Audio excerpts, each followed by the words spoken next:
I just wanted to share a few thoughts after leaving City Hall. The Personnel and Public Employee Committee passed an action item that put us on a great path for transparency during the selection of a new city manager. A lot of people are still puzzled at how we got into such a bad position with the last city manager. I was able to tell the committee how I thought we could avoid problems in the future. Share a thought that people were upset with the $400,000 city manager pay, and they were upset when we were told that the city manager wanted to extend his contract. We were told it was a 1-year contract extension, but it turned out to be really a 2-year contract extension. And people were upset that the city manager was allowed to stick around after we thought that he had moved on.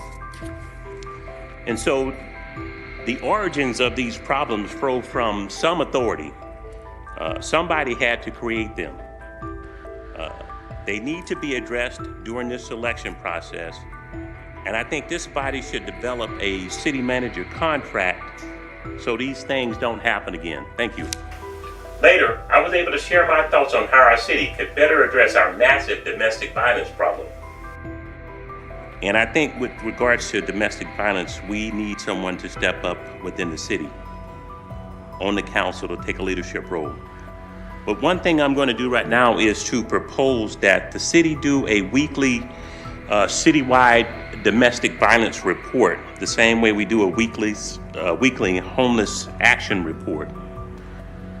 And I think that report should cover things like how many dispatch calls there are for domestic violence, how many reports are taken for domestic violence, how many of those reports are submitted to the district attorney, and then how many of those reports are actually filed and prosecuted by the district attorney.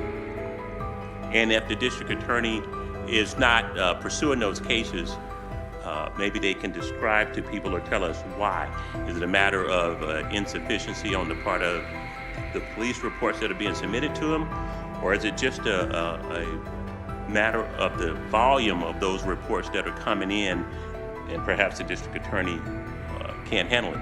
But the answers to these questions are important, and we as citizens can't help fix the problem if we don't know what it is. And so I'd urge one of you guys to step up and take a leadership role on this issue.